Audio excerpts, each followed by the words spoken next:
Bem,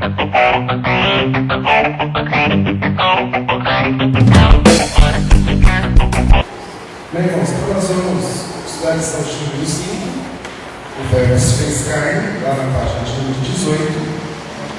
Você que ainda não teve como acertar a sua revista, você que ainda não fez o pagamento dela, você pode procurar com o André, tá? Para estar fazendo o seu pagamento assim que você puder, para que nós possamos devolver dinheiro. Como nós comentamos, nós pegamos dinheiro emprestado para que nós pudéssemos comprar elas, porque a editora vende à vista, né? A revista só chega quando a gente paga, né? Então nós pegamos o dinheiro aí emprestado para nós comprarmos elas, então que nós possamos em breve se devolver. Nós temos apenas 3 revistas, tá? Se você ainda não tem, hoje você corrija. Nós temos somente mais 3 aqui. Antes de nós estudarmos, pegue a sua Bíblia, pegue a sua proclamação. Nós vamos falar da proclamação juntos agora. Se você perdeu a sua, na mesa da recepção tem várias, então você pode passar ali e retirar a sua. Vamos lá? Esta é a minha Bíblia. Eu sou o que ela diz que eu sou. Eu tenho o que ela diz que eu tenho. Eu posso fazer o que ela diz que eu posso fazer. Hoje eu serei tocado pela palavra de Deus. Eu, audaciosamente, confesso que a minha mente está alerta. O meu coração está receptivo. Eu nunca serei o mesmo. Eu estou pronto para receber a incorruptível, indestrutível, sempre viva semente da palavra de Deus. Eu nunca mais serei o mesmo. Nunca, nunca, nunca, no nome de Jesus. Amém. Mas quando você for dar essa proclamação, você fale algo com fé, para que você nunca mais será o mesmo, que mesmo que você ainda não esteja, mas que o seu coração se torne receptivo, que a sua mente se torne totalmente alerta para aquilo que Deus quer realizar nas nossas vidas aqui nesta manhã. Tá? Vamos lá, aula de número 5. O Verbo se fez carne. Acompanhe na sua revista, nós vamos ler o primeiro parágrafo. Quando estudamos a pessoa de Jesus Cristo, temos que admitir estar diante de um dos grandes mistérios das Escrituras.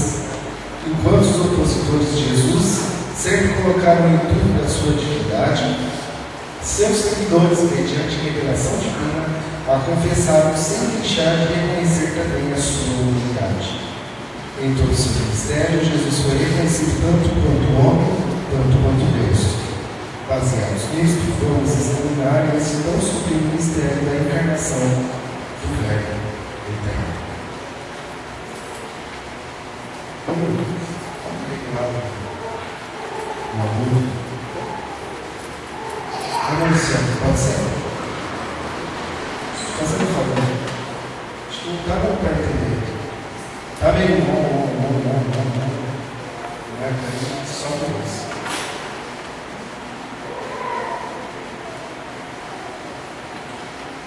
Vamos lá, então, quando nós estudamos a pessoa de Jesus Cristo, nós estamos sempre aqui. André, os dois.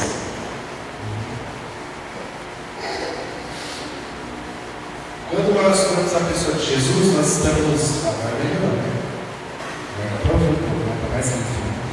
Quando nós estudamos a pessoa de Jesus, como diz aqui o autor da revista, que nós estamos diante dos maiores dilemas que nós podemos entender na palavra de Deus. Aliás, nós podemos nos confundir na palavra de Deus. E Estevão, ele foi morto justamente numa discussão dessas. Discussão ali de horas, com alguns sacerdotes, com alguns fariseus e também com alguns saduceus ali, no momento que eles estavam discutindo sobre quem era Jesus, se Jesus era realmente homem ou se Jesus era Deus. E os sacerdotes ali perguntavam, principalmente, quem é Jesus? Se Jesus ele era Deus, o que ele fazia na terra na forma corpórea? Por que os judeus tanto confundiam Jesus quanto com um dos profetas do Antigo Testamento? E eles perguntavam: escuta, se Jesus era Deus, ele não podia estar aqui na terra, ele tinha que estar nos céus, porque Deus não se revela a ninguém. Ninguém nunca viu a Deus. Nós não temos como ver a Deus, não temos como ver a santidade de Deus. E Estevão estava debatendo que Jesus ele era Deus e ao mesmo tempo ele era homem. E você está confundindo totalmente a sua mente, não está? É meio complicado de se entender. E eu digo aos irmãos, realmente, para mim também é muito complicado de nós conseguirmos entender e de nós tentarmos explicar alguma coisa dessa natureza. Como pode o Deus Todo-Poderoso, Criador dos céus e da terra, que tem todo o domínio, estar aqui como homem? Um homem sendo Deus. É difícil compreender, né? Nós vemos apenas uma junção entre Pai, Filho e Espírito Santo, dada na palavra de Deus, que foi lá no batismo de Jesus.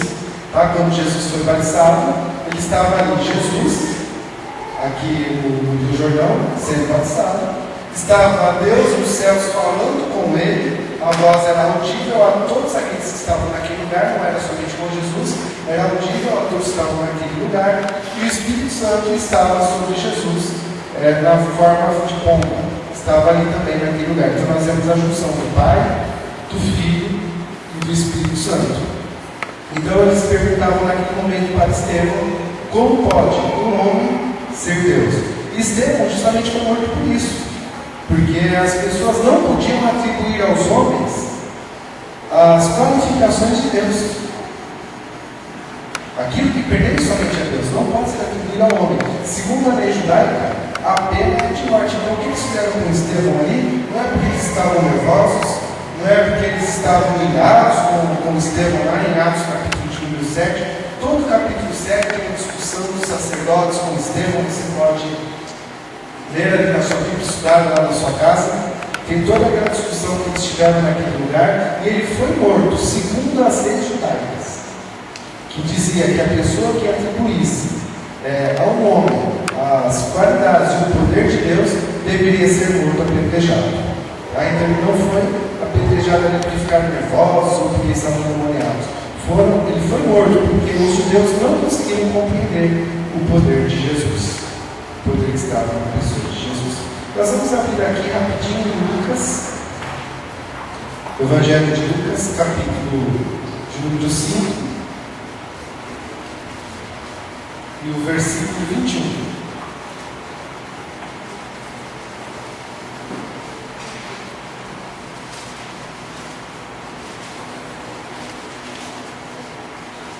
Evangelho de Lucas, capítulo 5, verso 21. Diante disto, os escribas e os fariseus começaram a cogitar: quem é este que profere blasfêmias, que tem poder para perdoar pecados, a não ser somente Deus? Nessa passagem bíblica aqui, nós vemos aqui que Jesus estava numa casa, estavam ali várias pessoas querendo entrar naquela casa, várias pessoas querendo tocar no poder de Jesus, várias pessoas buscando o poder de Jesus. Muitos ali queriam ser curados, e tinha um paralítico ali fora, que foi levado por alguns amigos, foi levado ali numa cama, diz o texto ali, a cama dele foi carregada até aquela casa, e eles não conseguiram colocar o paralítico dentro da casa, porque a multidão apertava. Então o que eles fizeram? Subiram no telhado da casa, tiraram o telhado, amarraram o paralítico ali em várias cordas e abaixaram ele através daquelas cordas para que ele pudesse tocar ali em Jesus. Quando ele chegou diante de Jesus, Jesus não curou naquele momento. Jesus olhou bem para aquele paralítico e falou assim: filho, os teus pecados estão perdoados. Os teus pecados estão perdoados. E diz ali que os escribas, o texto aí que os escribas começaram a cogitar entre eles: quem é este que diz que perdoa pecados? Quem pode perdoar pecados senão Deus? Quem é este que está blasfemando? A palavra é muito clara, que os próprios escribas ali, os fariseus, começaram a cogitar que Jesus estava blasfemando, falando que aquilo era uma mentira, que ninguém podia perdoar pecados a não ser Deus. Eles não entenderam, amados, que a era messiânica estava começando naquele momento. Jesus necessitava perdoar pecados para mostrar que a era do Messias tinha começado, que realmente ele era o Messias de Deus, que ele não estava lá somente para, como os profetas, somente para trazer uma mensagem de Deus. Porque muitos profetas vieram, veio Jeremias, veio Isaías, todos os profetas maiores e menores do Antigo Testamento, profetas que escreveram livros, e os livros não foram canonizados no cânon hebraico, para que nós não temos, mas vários profetas, muito mais do que os livros que nós temos, vieram e trouxeram a mensagem de Deus, trouxeram os recados de Deus. Muitos profetas vieram em paralelo. Enquanto Isaías era profeta em Judá, existiam profetas que estavam profetizando em Jerusalém, estavam profetizando ali na parte sul do reino de Israel. E vários profetas vieram, e eles acreditavam que Jesus seria também um desses profetas, que veio somente para trazer a mensagem de Deus. Então Jesus, para mostrar que verdadeiramente ele era o Messias, ele também necessitava perdoar pecados. Então, nesse momento, essa é a primeira declaração que nós vemos na palavra de Deus, segundo a cronologia, dizendo que Jesus havia perdoado pecados. E eles não compreenderam que a era messiânica estava começando naquele momento, estavam atribuindo a Jesus uma blasfêmia, que aquilo que ele estava fazendo ele não podia fazer. Eles pensavam que Jesus era apenas um dos profetas. O profeta Isaías mesmo, diz lá em Hebreus, no capítulo 11, bem no finalzinho do capítulo, que ele morreu cerrado ao meio. Vários outros profetas morreram de forma drástica. Outros foram queimados vivos, amarrados e lançados na fogueira. Outros foram decapitados. Poucos foram os que morreram de morte natural. Os profetas, quando traziam a mensagem de Deus, deixavam as pessoas realmente iradas, porque a mensagem de Deus geralmente é uma mensagem de juízo sobre o povo. Deixavam as pessoas iradas, e eles realmente eram mortos. Nem sempre pelos inimigos, muitas vezes eram mortos pelo próprio povo de Deus. Quem matou a Jesus?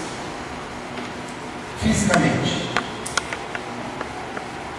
Muitos falavam os romanos, mas a pedido de quem?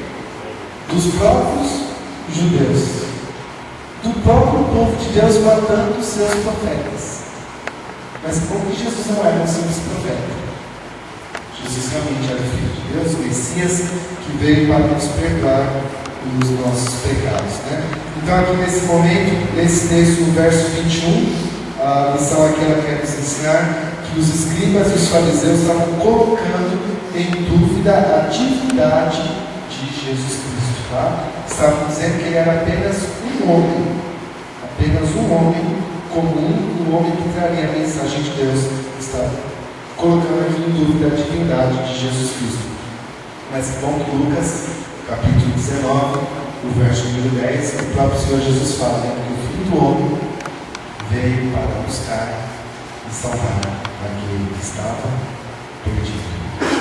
Não veio apenas para trazer uma mensagem, ele veio para buscar e salvar aquele que estava perdido. Em outras palavras, nós, quem estava perdido outrora, na velha vida, quem andava a caminho do inferno, nós, ele veio para nos buscar e veio para nos salvar.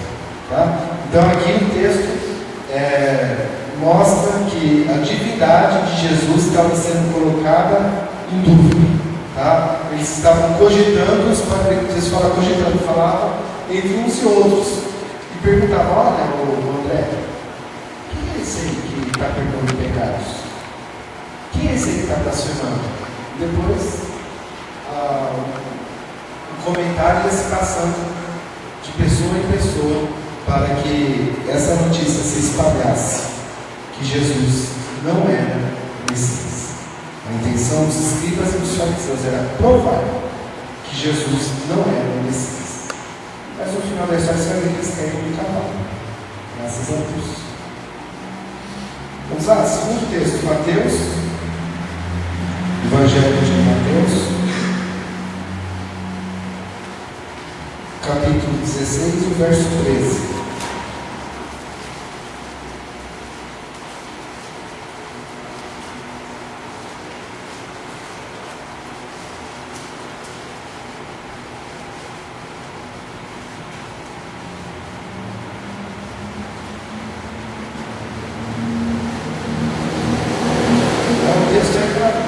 Os treinamentos tinham, são os textos aí do parágrafo que nós estamos lendo, tá? Mateus capítulo 16, do verso 13 ao verso 19, tá? Diz: quando Jesus chegou à região da Cesareia de Filipe, consultou seus discípulos: quem as pessoas dizem que o Filho do Homem é? E eles responderam: alguns dizem que é João Batista, outros Elias, e ainda quem diga Jeremias ou um dos profetas. Então Jesus interpelou: mas vós, quem dizeis que eu sou? E Simão Pedro respondeu: tu és Cristo, o Filho do Deus vivo. Ao que Jesus lhe afirmou: abençoado és tu, Simão, filho de Jonas, pois não foi revelado por ti nem carne nem sangue, mas pelo meu Pai que está nos céus. Da mesma maneira eu te digo que tu és Pedro, e sobre esta pedra edificarei a minha igreja, e as portas do inferno não prevalecerão contra ela. Eu darei a ti a chave do reino dos céus. O que ligares na terra haverá sido ligado no céu, e o que desligares na terra será desligado dos céus. Então aqui nós temos um texto contrário ao dos fariseus, né, que nós lemos lá em Lucas capítulo 5. Nós temos um texto aqui totalmente contrário. Quando Jesus chegou na cidade de Cesareia, que foi colocado esse nome porque o imperador César tinha ficado naquele lugar. Depois, quando o império passou para o comando de Filipe, Filipe acrescentou o nome dele na cidade. Era a coisa que era fazer. Então, Cesareia de Filipe, porque naquela época era coordenada pelo imperador Filipe. Diz aí, quando ele chegou naquele lugar, os discípulos chegaram das suas viagens missionárias, terem que pregar o evangelho, terem que ensinar, terem que curar. Os discípulos chegaram e Jesus perguntou para os discípulos: olha, quem os homens por aí dizem que eu sou? Quem os homens por aí dizem que eu sou? Em nome de quem vocês estão pregados? Quando vocês anunciam o evangelho, as boas novas do reino de Deus e curam as pessoas e falam que vocês vieram em meu nome, quem os homens aí dizem que eu sou? Diz aí o texto que eles falaram: olha, muitos falam que é João Batista, outros falam que é Jeremias, outros falam que são outros profetas. Por quê? Mas porque Deuteronômio, no capítulo 18, no verso de 18, lá está escrito que Deus levantaria, tornaria a vida os profetas, traria novamente a vida dos profetas. Então eles acreditavam nessa palavra que muitos profetas voltariam para repregar aquilo que já tinham ensinado em seu tempo. Então eles falavam: olha, Jeremias ou alguns dos profetas.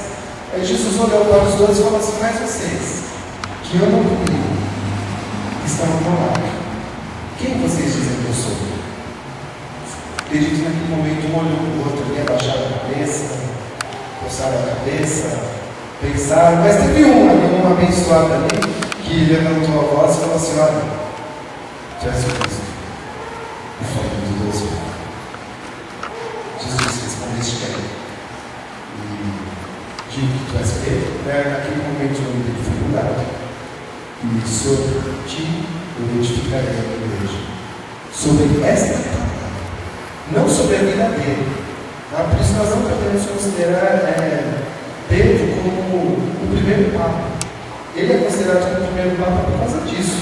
Porque Jesus falou: sobre ti edificarei minha igreja. Nós não podemos considerar, porque não foi sobre a vida dele, foi sobre a palavra que ele lançou. Porque se fosse sobre a vida dele, queridos, que a igreja seria edificada, Jesus teria falado que a igreja seria edificada quando ele resolveu ser discípulo de Jesus. Quando Jesus chegou nele, que estava ali pescando ali, Jesus falou: olha, deixa tudo e me segue. Por quê? Porque sobre você eu vou edificar a minha igreja. Não foi uma seleção de pessoas. Não foi porque ele tinha algo especial. Não foi porque ele era o mais bonito, ou o mais gordo, ou o mais experiente que estava lá. Foi diante da palavra que estava revelada sobre a vida dele. Você pode ver que Jesus não disse em momento nenhum que ele ia ser identificado sobre a vida dele antes dele liberar essas palavras. Jesus não chegou nele naquele momento e falou: olha, Pedro, sobre ti edificarei a minha igreja. Então creia que eu sou o Messias, não de maneira nenhuma. Primeiro ele falou: tu és Cristo, o Filho do Deus vivo, o que tem todo o poder, o que veio para nos resgatar, o que veio para nos libertar, o que veio para nos trazer uma nova vida. Aí Jesus disse para ele: respondeste bem, e sobre ti eu edificarei a minha igreja. através da revelação que o Pai trouxe sobre a sua vida. Não porque ele era uma pessoa separada, não porque ele era uma pessoa diferente, mas pela revelação que estava sobre a vida dele. Continuando o texto aqui. Mateus capítulo 13, volta um pouquinho aí.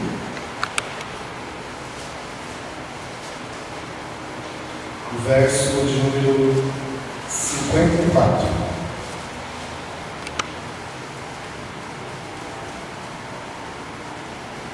Mateus capítulo 13, 54 diz: Chegando à sua cidade, começou a ensinar o povo na sinagoga, de tal maneira que as pessoas se admiravam e exclamavam: De onde vem tanta sabedoria a esses poderes para realizar milagres? Ora, não é este o filho do carpinteiro?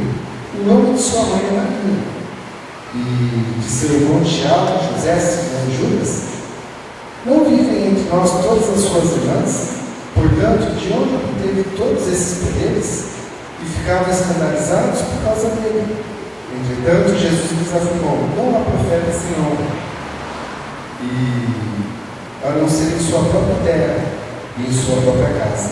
E Jesus não realizou nenhum dos milagres por causa da falta de fé daquelas pessoas.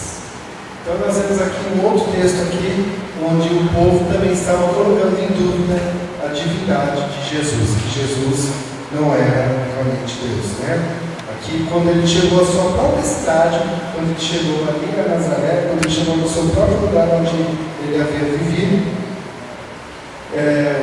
começou a ensinar na sinagoga, diz aqui o texto, o verso 54, e eles ali começaram a perguntar entre os seus olhos: esse aqui não é o filho da Maria, que mora no mesquinho, não é o filho do carpinteiro?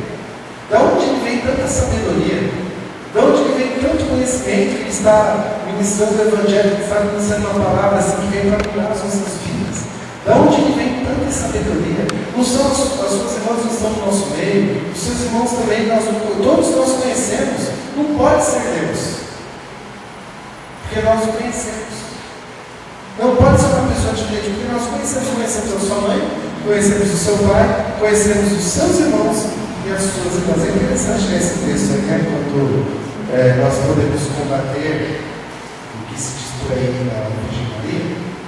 É bom esse texto que nós iniciamos. Fala assim: estão aqui os seus irmãos e também as suas irmãs. Irmãos e irmãs. Esse texto aqui é para acabar com tudo mesmo, né? Não tem como tentar proliferar o comentário. Ele acaba com a conversa na hora. Mas voltando aqui para o que nós estamos meditando aqui. E estava, então, colocando em dúvida a divindade de Jesus, mais uma vez. Mas eles não tinham como negar, porque o próprio texto aqui fala: de onde lhe vem tanta sabedoria? De onde lhe vem tanto poder? Então o povo estava totalmente confuso, porque não entendiam como um homem podia ter tanta sabedoria de Deus e tanto poder vindo de Deus. Interessante também, irmãos, lá em João, capítulo de número 3, do verso 1 ao verso número 7, você pode abrir, Nicodemos ali vai conversar com Jesus, e logo nas primeiras declarações Jesus fala: Mestre, eu sei que és mestre vindo da parte de Deus, porque ninguém poderia fazer tantos sinais como tu fazes se não tivesse vindo do próprio Deus. Interessante que ele chama Jesus de Rabi e mestre, como se Jesus fosse também um dos profetas. Ele não chama Jesus de Messias, ele chama Jesus de Rabi e mestre, como se Jesus fosse um dos profetas. Então nós vemos que Nicodemos estava ali naquele momento, não para que a sua vida fosse transformada, mas ou para colocar Jesus à prova, ou para tirar ali as suas próprias dúvidas. Como o povo ali naquela época, com certeza, estavam com muitas dúvidas, né? Porque, irmãos, os próprios profetas de Deus também realizaram milagres. Não tantos como Jesus, lógico, né? Não tanto, mas também realizaram milagres. Também ressuscitaram mortos, também realizaram multiplicação do azeite, multiplicação da farinha, como nós Temos vários textos bíblicos, várias passagens, mostrando que Deus estava na vida deles. O poder de Deus também era com eles, mas não muito como Jesus. Por isso que logo no primeiro texto que nós lemos, Jesus fala: filhos, que são perdoados os seus pecados. Embora os profetas realizaram sinais, mostraram que Deus estava com eles, trouxeram a palavra de Deus, trouxeram a revelação de Deus, mas nenhum dos profetas podia perdoar pecados. Ninguém podia perdoar pecados, somente Jesus. Somente Jesus é quem podia perdoar os pecados. Então fica aqui o primeiro, a introdução da nossa lição, mostrando que o povo estava em total confusão a quanto Jesus era. Se Jesus realmente era homem ou se Jesus realmente era Deus. Vamos para o segundo ponto. Aliás, vamos para o primeiro ponto, perdão. Deus se fez homem, ponto de número 1, na página 18. Tá? Como isso foi possível? Deus se fez homem. Vamos abrir ali em Colossenses, capítulo de número 1, e o verso, a partir do verso 21 ao verso 23. Está aí na sua revistinha, tá? Colossenses, capítulo de número 1, e a partir do verso 21. E a vós outros também, que no passado erais estranhos e inimigos de Deus, conforme demonstrado pelas obras mais praticadas, agora, entretanto, Ele vos reconciliou no corpo físico de Cristo, por meio da morte, para vos apresentar santos, inculpáveis e absolvidos de qualquer acusação diante dele. Se de fato permaneceis na fé, alicerçados e firmes, sem vos afastareis pelo evangelho que ouvistes, que está sendo pregado a todas as pessoas em todo o mundo, do qual eu, Paulo, tornando isso o ministério do apostolado. Então nós entendemos aqui o apóstolo Paulo escrevendo para os colossenses que eles deveriam acreditar que Jesus realmente veio em carne para pagar os nossos pecados. Irmãos, Jesus ele tinha que pagar o nosso pecado em sua carne. Não havia como ele pagar no espiritual. Não havia como ele lançar o nosso pecado fora lá do trono de Deus, lá dos céus. Ele tinha que vir em carne corpórea. Ele tinha que pagar na carne. Por quê? Porque todo o nosso pecado, ele está na carne. O nosso pecado, ele está na carne. O pecado da humanidade, ele foi concedido na carne corpórea. Então você pode pensar, tudo bem, mas o pecado, muitas vezes ele não é consumado na carne. Muitas vezes ele é somente no nosso pensamento. E já é considerado pecado. Realmente. Para que um adultério, um pecado de adultério se concretize, primeiro ele começa no pensamento. No olhar para uma outra pessoa, para o contato, para o convite, para depois, quem sabe, ele pode acabar acontecendo. Ou muitas vezes, ou outros pecados, primeiramente que se começa em cima aqui na primeira, para que depois ele aconteça. A palavra de Deus ela nos diz que a partir do momento que você desejou, você não fez, mas você desejou aquilo no seu coração, já é considerado pecado. Então, como que o pecado é na carne? Porque tudo que nós desejamos, tudo que nós pensamos, são coisas que acontecem na nossa carne. A inveja de uma outra pessoa na nossa carne, está no nosso pensamento. Nós invejamos na carne, no corpo físico de uma outra pessoa, A irritação quando nós nos iramos com uma pessoa, com uma outra pessoa, é pecado. Você pode não ter falado nada, aquilo aconteceu somente no seu coração, mas você pecou contra o corpo físico de uma outra pessoa. Por isso que Jesus teve que vir em forma corpórea, na forma física, e pagar o nosso pecado na forma física, porque todo pecado ele acontece no corpo físico, tá? Embora ele pode estar somente no intelecto, mas ele acontece no corpo físico. E muitas vezes, amados, nós não nos libertamos do nosso pecado na nossa mente. Nós não cometemos mais, mas nós nos lembramos com tanta alegria do dia que nós fizemos isso, do dia que nós fizemos aquilo, do dia que pulamos aquela cerca, E fica aquele ego, nossa, eu consegui. nossa eu fiz, fica aqui dentro do nosso coração, mas todo pecado, ele é lembrado da forma corpórea.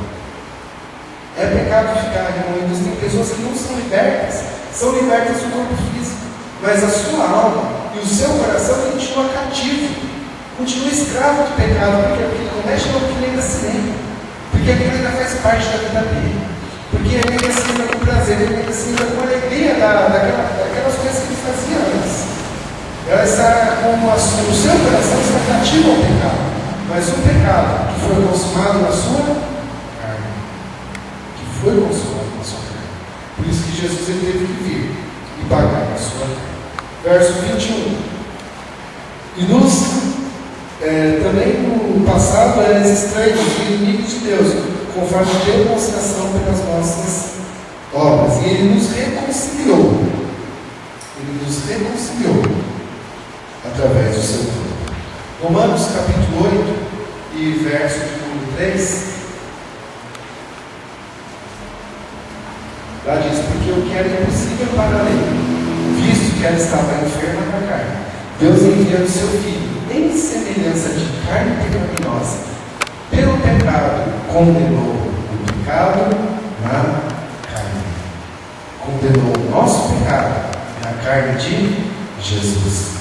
Em semelhança de carne pecaminosa, em semelhança aos homens, em visão similar aos homens, em visão corpórea, Jesus veio, e pelo nosso pecado, condenou o pecado na sua carne, no seu corpo físico. Jesus ele veio e pagou no seu corpo físico. Como pode isso, irmãos? Ele sendo o próprio Deus, pagando o nosso pecado na sua carne. O próprio Deus pagando o nosso pecado na sua carne. É difícil de compreender, né? Mas eu digo a vocês assim que o Evangelho ele é uma loucura, né? Mas ele não é uma loucura pelo que nós fazemos. Ele é uma loucura de se compreender, se entender. Qualquer religião, se é que podemos, entre aspas, falar assim, né? Qualquer religião por aí paga pecado de que maneira? De que maneira? Através da penitência na sua própria carne. Através da penitência na sua própria carne. Ou é você ficar lá várias horas, ajoelhado, rezando a mesma coisa. Ou tem aqueles que são mais loucos ainda, né? Outro dia eu vi uma reportagem, tem uma galera ali na Bahia que é mais louco ainda. Pega várias mulheres, amarra em vários cordãozinhos, pega esses cordãozinhos e fica assim, ó, batendo no seu próprio corpo, para perdoar os seus pecados. E no final de tudo, no final da noite, aí eles entram no mar, na nossa prova. Chega a terminar de arder. Umas coisas meia louca, né? Eles procuram pagar os seus próprios pecados na sua carne.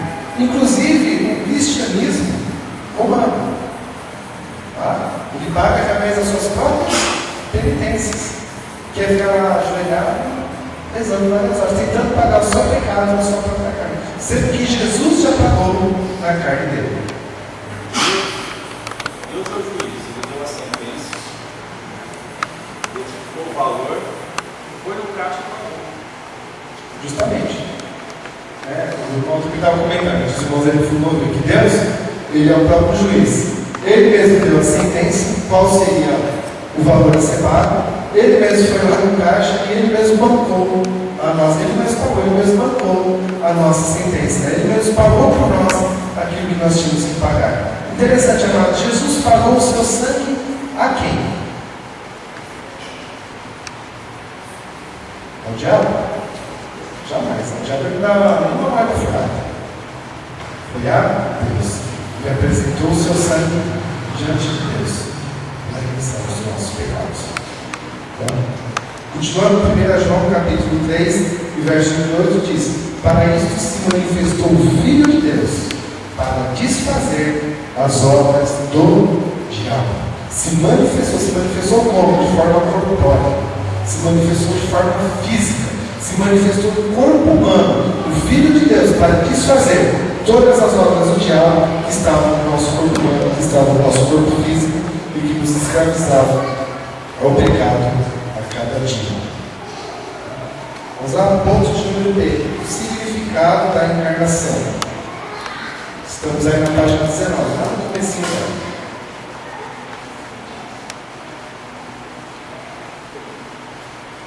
Romanos capítulo 3.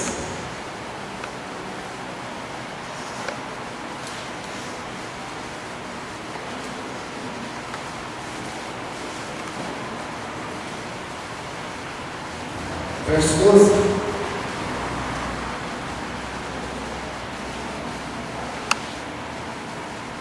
Romanos 6,12. Todos se desviaram, tornaram-se juntamente inúteis. Não há ninguém que pratique bem. Não existe uma única pessoa. Romanos capítulo 12, 3. Capítulo 3, verso 12. Aqui o apóstolo está dizendo, irmãos, que todos nascem debaixo do pecado. Ah, mas eu sou uma pessoa tão boa, eu nunca roubei, eu nunca matei, eu nunca adulterei, eu sou uma pessoa tão boa, amados, tão boa, que eu não cometo pecado. Todos nós nascemos debaixo do pecado. Todos nós nascemos debaixo da condenação. No Salmo 51, verso 5, abre lá, Salmo 51, verso 5, ali Davi está dizendo o seguinte, ó, em iniquidade eu fui formado, e em pecado me concedeu a minha mãe. Em iniquidade eu fui formado. Por quê? Porque Davi, ele veio da junção de um homem e de uma mulher. Casados, sim. Era o fruto de um adultério? Não. O fruto de um casamento, normal, que não era pecado. Mas o pecado estava sobre a vida dele, porque ele veio de uma natureza de pecado. Assim como todos nós fomos formados numa natureza de pecado. Porque viemos da junção de um homem e de uma mulher.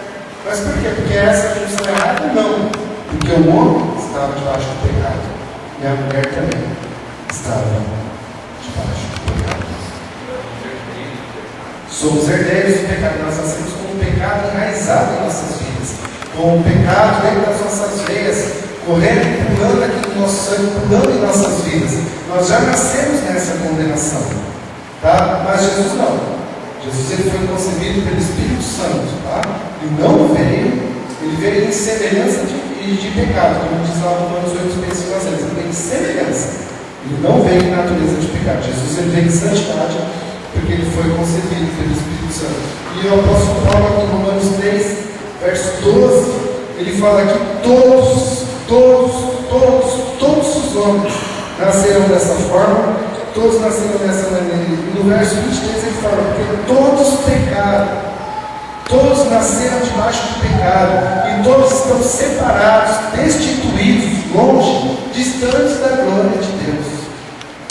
Não há como a gente emendar esse texto aqui, não há como a gente dar uma volta, porque todos pecaram, e todos necessitam do poder, todos necessitam da glória de Deus, inclusive as melhores pessoas desse mundo. Inclusive aqueles que nunca roubaram, aqueles que nunca mataram ninguém, e aqueles que todo mês se cesta básica para os mendigos aí na rua. São excelentes pessoas, mas precisam da glória de Deus, porque nasceram debaixo da condenação do pecado. Nossa, mas a Maria Teresa de Calcutá era uma pessoa tão boa que viveu lá na Amazônia, ajudou os enfermos, e distribuía remédios, e fazia sopa para os mendigos lá. Queridos, não aceitou Jesus, já era. Você pode ser uma pessoa excelente, você pode ser um caminhão de cesta básica dos mendigos. Você pode fazer panelão de socorro e você distribuir para todos os que têm necessidade. Você pode pegar todo o dinheiro que você ganhar durante toda a sua vida e distribuir para os pobres. Você pode morar debaixo da ponte e dar a sua casa para um mendigo. Queridos, nós não temos Jesus, nada disso adianta. Nada disso vai mudar nas nossas vidas, porque todos nós nascemos debaixo da condenação do pecado. E não importa as nossas obras, ou melhor, não importa as nossas boas obras, o que importa é se nós recebemos ou não a Jesus como Senhor de nossas vidas. Porque mesmo as pessoas boas, mesmo as pessoas excelentes, mesmo as pessoas tão bondosas, todos, ali diz o texto de Romanos 3,12, todos nascem debaixo do pecado. Menos Jesus. Porque porque ele não foi gerado da forma humana, não foi gerado do Espírito Santo. E se existir mais alguém aqui no nosso meio que foi gerado pelo Espírito Santo, eles também precisam de salvação, eles já nasceram em santidade. Mas eu creio que não há alguém aqui que nasceu gerado pelo Espírito Santo? Não, né? Não nascemos, né? Nascemos a concepção realmente humana. Outro texto aqui é de Gálatas, capítulo 4, né? Gálatas, capítulo 4, e o verso 4 e também o verso 5.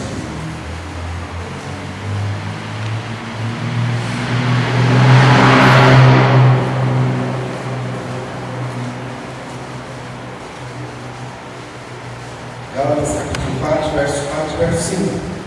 Todavia, quando chegou a plenitude dos tempos, Deus enviou seu Filho, nascido de mulher, nascido também de baixo da autoridade da lei, para resgatar os que estavam subjugados pela lei, a fim de que recebêssemos a adoção de filhos, a fim de que recebêssemos a adoção de filhos. Irmãos, qual que é essa lei que está falando aqui, tá? Verso 5, para resgatar os que estavam subjugados pela lei. Qual lei que é essa? O Código Penal brasileiro? Não. Romanos, capítulo 8, verso 22, diz que a lei do Espírito da vida me livrou da lei do pecado e da morte. Essa é a lei do pecado e da morte. Todos nós nascemos subjugados debaixo do domínio da lei, do pecado e da morte. Jesus diz o verso anterior, o verso 4, que ele veio para nos resgatar, que ele veio para nos libertar. Ele veio na forma corpórea, ele veio na forma de homem, veio na semelhança da carne para nos libertar desta lei. Isaías capítulo 7, verso 14, diz que a virgem conceberá e dará à luz um filho, e o seu nome será Emanuel. Se ela concederá e dará a luz a um filho, ela não vai dar a luz a um espírito. Ela não vai dar a luz a um fantasma, né? Aquela assombração branca assim do ponto, né? Ela não vai dar a luz a uma divindade. Ela deu a luz a um filho, a uma forma corpórea. Em Mateus capítulo 1, diz aqui que isso aconteceu, não lembro dos versículos agora. Acho que é 17, depois uma parte do verso 17 diz que realmente aconteceu o que foi profetizado pelo profeta, né? Que a gente considerar e dará a luz a um filho na forma corpórea, e o seu nome será Emanuel. O que significa Emanuel? O que significa Emanuel? Deus conosco. Então nasceu uma criança que recebeu o nome de Deus na forma corpórea, mas recebeu o nome de Deus. Deus aqui conosco, Deus aqui no nosso meio, Deus na forma corpórea, para nos resgatar dos nossos pecados. Pastor?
Bem, parte número 2.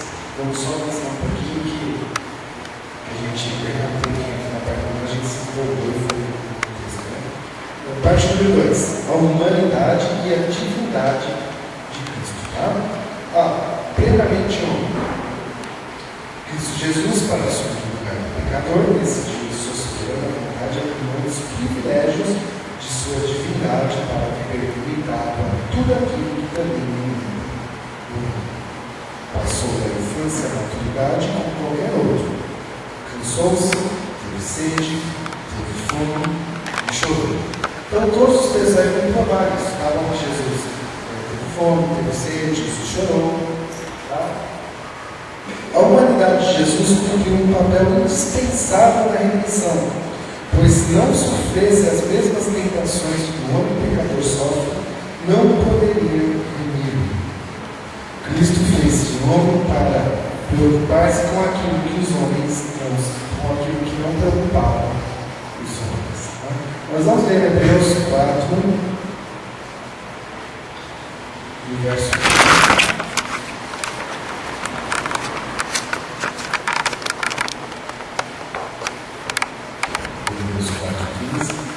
Bom, Luiz, pode ler para a gente, Luiz?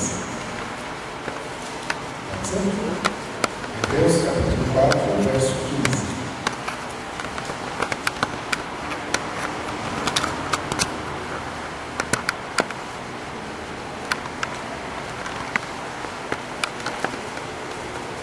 Porque não temos um sumo sacerdote que não possa compadecer-se das nossas fraquezas, porém um que, como nós, em tudo foi tentado, mas sem pecado. Certo. Então nós não temos um sumo sacerdote que não possa se compadecer das nossas fraquezas, mas temos um que em tudo foi tentado, assim como os homens. Tá?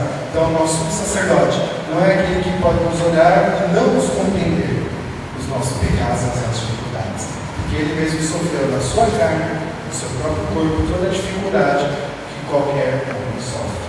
Bom, fica bem claro aí no verso de Hebreus 4:15. Ponto B. Plenamente Deus. Tá? Jesus ele era plenamente homem e também ele era plenamente Deus. Nós vamos ler Evangelho de João, capítulo 1. Nós vamos ler o texto aqui completo, tá? Do verso 1 ao verso 14. Abre a sua Bíblia, nós vamos ler e vamos comentar alguns versículos aqui. No princípio era o Verbo, e o Verbo estava com Deus, e o Verbo era Deus. Ele, o Verbo, estava no princípio com Deus. Todas as coisas foram feitas através dele, e sem ele nada do que existe teria sido feito. Nele estava a vida, e a vida era a luz dos homens. E a luz resplandece nas trevas, mas as trevas não a compreendem. Houve um homem enviado de Deus, cujo nome era João. Ele veio como testemunha para que testificasse a respeito da luz, a fim de todos virem a crer por intermédio dele. João não era a luz, mas foi enviado para testemunhar da luz. O Verbo é a luz que vindo ao mundo ilumina toda a humanidade. Aquele que é o Verbo estava no mundo, e o mundo foi feito através dele, mas o mundo não o reconheceu. Ele veio para os que eram seus, mas os seus não o receberam. Mas todos quanto o receberam, deu-lhes o poder de serem feitos filhos de Deus, a saber, aos que creem no seu nome, os quais não nasceram da carne e do sangue, nem da vontade da carne, mas da vontade de Deus. E o Verbo se fez carne e habitou entre nós. Vimos sua glória, glória como do unigênito do Pai, cheio de graça e de verdade, e esta é a mensagem pregada por João Batista. Então até aqui nós vamos comentar aqui alguns versículos, tá? Então no verso de 1 ele fala assim: no princípio era o Verbo. Tá? Quando nós olhamos para o aramaico, o verbo lá está traduzido por logos, tá? Que significa a palavra de Deus, ou seja, a mensagem de Deus, o chamado de Deus para as nossas vidas. Deus ele tem nos chamado para uma vida de santidade. Então, no princípio era essa palavra de Deus, era essa mensagem de salvação que Deus tinha para nós. E essa mensagem de salvação é Jesus. Então, no princípio de tudo, era a mensagem da salvação.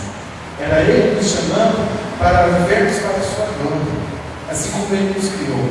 Então, no princípio era o Verbo, no princípio era a palavra, a revelação da palavra, era a chamada da santidade, que é Jesus. E Ele estava com Deus. Por que Ele estava com Deus? Porque Ele era o próprio Deus. No princípio era o Verbo estava com Deus, e o Verbo era Deus. verso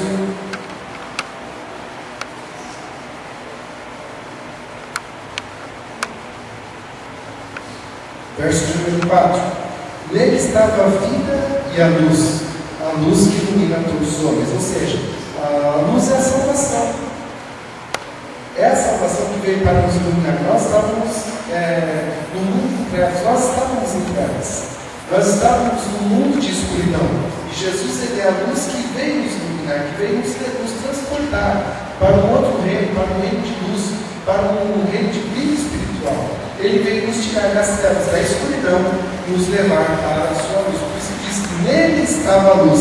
E ele era a luz que ilumina os homens. Ele é a luz que ilumina a todos os homens. Né? Verso 5. A luz resplandece sobre as trevas, mas as trevas não a compreendem. Por que as trevas não conseguem compreender? Porque a luz é superior. A luz é superior às trevas. Onde a luz está, não existe trevas. Você entra lá na sua casa hoje, está tudo escuro. A partir do momento que você põe a mão no interruptor, você acende a luz, existe trevas. Aquele lugar não existe, porque a luz é superior. A luz ela termina com as trevas. A luz ela encerra o trabalho das trevas. Por isso que as trevas não conseguem compreender. Estavam reinando até aquele momento. E de repente o seu reino foi fundado. Do nada. Porque a luz chegou naquele lugar. Então o pecado ele reinava em nossas vidas.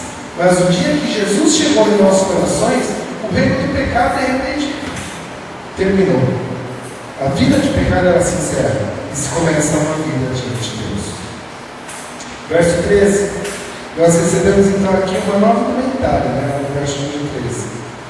Os quais não nasceram do sangue nem da vontade da carne, mas nasceram da vontade de Deus. Nós passamos então a viver segundo a vontade de Deus. Então, amados, esse texto aqui, ele nos prova que Jesus ele era 100% homem e ao mesmo tempo 100% Deus. Tá? Ele não era 80% homem e 20% Deus. Tá? Em todo momento, irmãos, ele se esvaziou da sua glória, ele se esvaziou. Ele deixou o seu trono nos céus, ele deixou, mas ele nunca deixou de ser Deus. Ele assumiu a forma corpórea, ele veio aqui à terra para pagar os nossos pecados, sim, mas ele nunca deixou de ser Deus. Em todo momento, ele foi Deus. Em todo momento ele foi, ele sempre será Deus. Na forma corpórea, sim, na forma humana, sim, na forma humilhada, sim, mas em todo o tempo ele é Deus. Ele não é porque estava aqui na terra que ele passou então a ser 20% a menos Deus. Ou ele deixou um pouco de ser Deus para se tornar homem, de maneira nenhuma, em todo o tempo, 100% homem, como nós vemos. Ele chorou, teve vontade, teve sede, passou pela infância, passou pela fase da adolescência, como nós vemos, nós comentamos, vai ter os textos aí para que você leia na sua casa.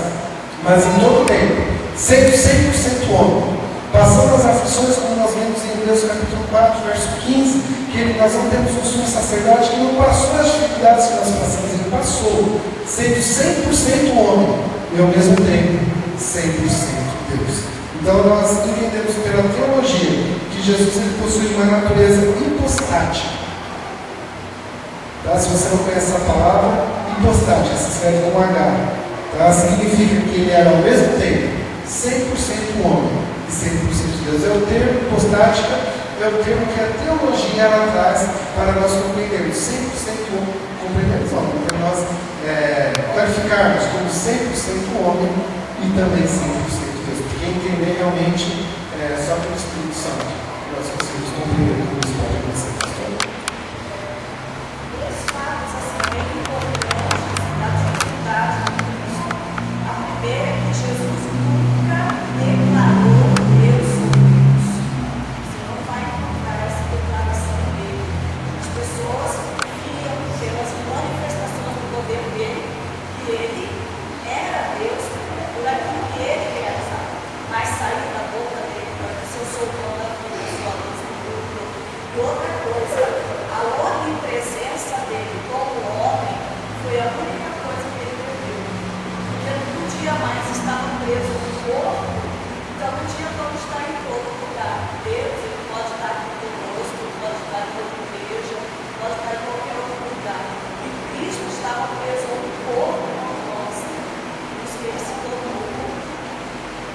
Certo?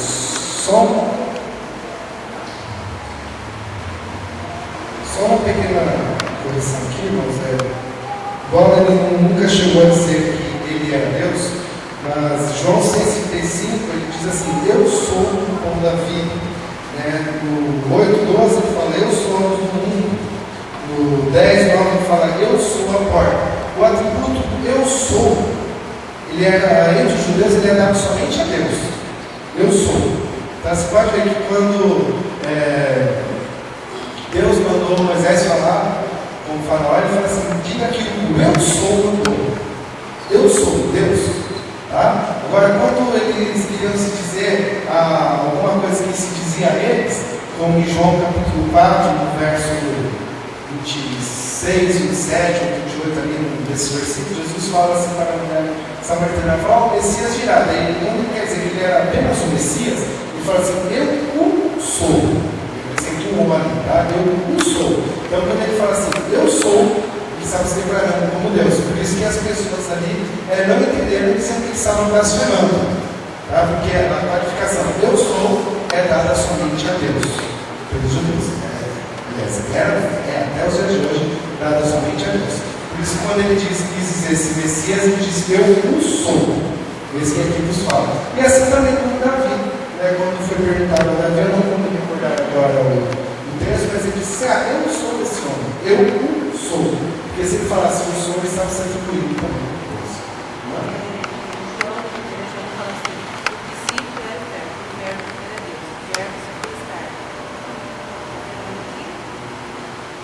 Sim, mas essa era uma declaração de João. Isso foi João. Mateus, Jesus fala: eu sou o caminho. Torna a falar: eu sou o Deus. E é o mesmo que ele disse lá na Moisés. Sim, Jesus ele falou 7 vezes, ele falou 7 vezes eu sou. Durante nós temos registrado, o Paulo fala mais, mas registrado nós temos 7 vezes ele se declarando como eu sou. Irmãos, vamos rapidinho aqui para o último texto, faltam 5 minutos para nós encerrarmos, e sem ele a gente vai passar a lição assim meia desapercebida, tá? Filipenses capítulo 2, verso 5. A partir do 5, tendo em vós o mesmo sentimento que houve também em Cristo Jesus, o qual, tendo plenamente a natureza de Deus, não reivindicou ser igual a Deus, mas pelo contrário, esvaziou-se a si mesmo, assumindo plenamente a forma de servo e tornando-se semelhante aos seres humanos. Assim, na forma de homem, humilhou-se a si mesmo, entregando-se obediente até a morte e morte de Cristo. Por isso, Deus também o exaltou sobre maneira mais elevada posição e lhe deu o nome que está acima de todo nome, para que ao nome de Jesus se dobre todo o joelho dos que estão nos céus, na terra e debaixo da terra. E toda língua confessa que Jesus Cristo é o Senhor, para a glória de Deus Pai. Até aqui, então nós vemos aqui, irmãos, verso número 5, tá? Que esteja em vós o mesmo sentimento que houve em Cristo Jesus. Qual é o sentimento que ele fala? De assumir a forma de homem, tá? Jesus olhou para nós como Deus e viu que nós éramos como ovelhas sem pastor. Então esse foi o sentimento que estava na vida dele, no coração dele, que ele olhou para nós como Deus e viu que nós precisávamos de um resgatador homem. Tá? Ele teve compaixão de nós, ele olhou para nós. Tá? Então qual é o sentimento? Sentimento de amor, sentimento de compaixão. Verso número 6. No qual Deus não teve por usurpação ser igual a Deus. Tá? Ele não deixou de ser Deus. Foi como a pastora Inês comentou, ele deixou de ser onipresente. Ele não deixou em momento nenhum de ser Deus. Tá? Ele assumiu a forma corpórea. Ele optou em não fazer uso do seu poder, a não ter usurpação. Ele optou em não fazer uso do seu poder como Deus. Foi uma opção dele. O poder estava nas mãos dele em todo o tempo. Em todo o tempo que ele estava naquela cruz, ele tinha como parar aquele negócio ali.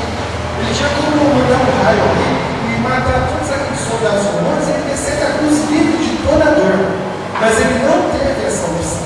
Aliás, ele teve essa opção, mas ele não optou para isso. Ele optou para ir até o fim e pagar pelos nossos pecados. Tá? Foi a opção dele que estava no nosso lugar. Verso 7. Oi, Felipe.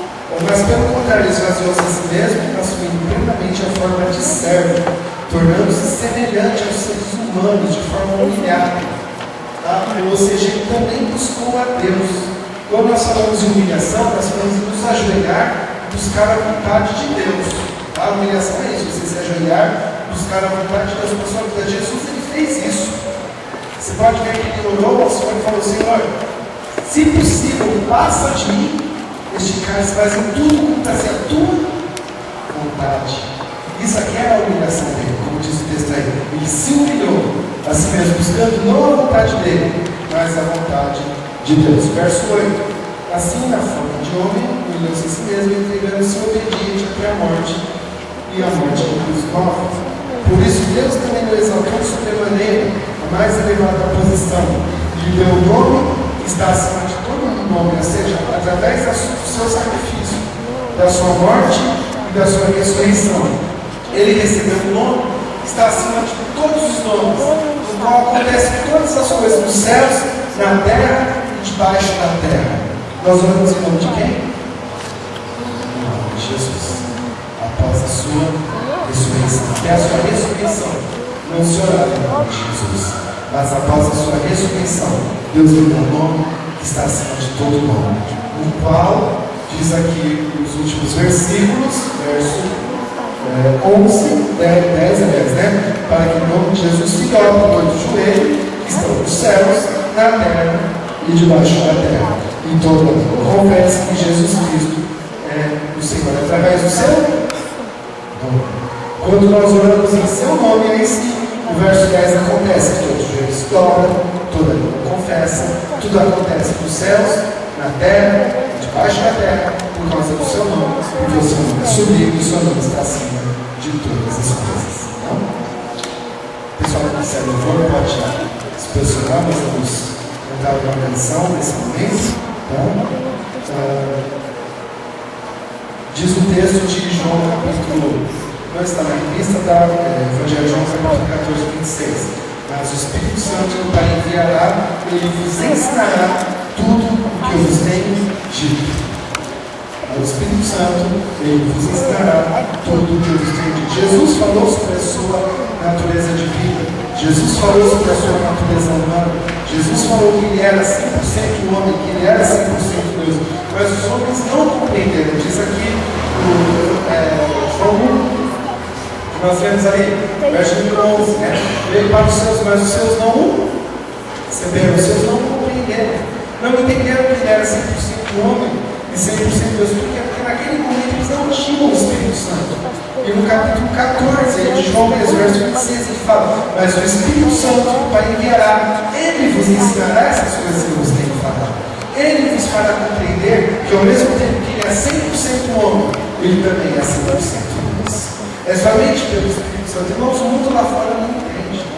Os escribas, os sacerdotes, os fariseus apedrejaram a Estevão por causa disso, porque não entenderam, porque não tinha o Espírito Santo.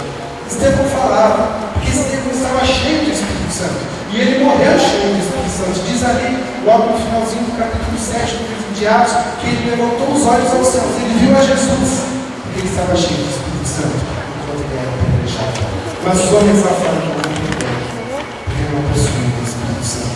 Romanos capítulo 5, verso 8 diz: mas Deus prova o seu amor para conosco, em que Cristo morreu por nós, sendo nós ainda pecadores. Por que ele esvaziou-se a si mesmo?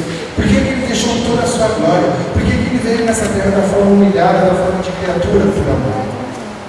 É por amor às nossas vidas. Quando ele nos olhou nos céus, ele teve compaixão, ele teve amor, ele olhou pessoas como ovelhas sem pastor, e ele teve amor por nós. Por isso que ele deixou tudo lá nos céus.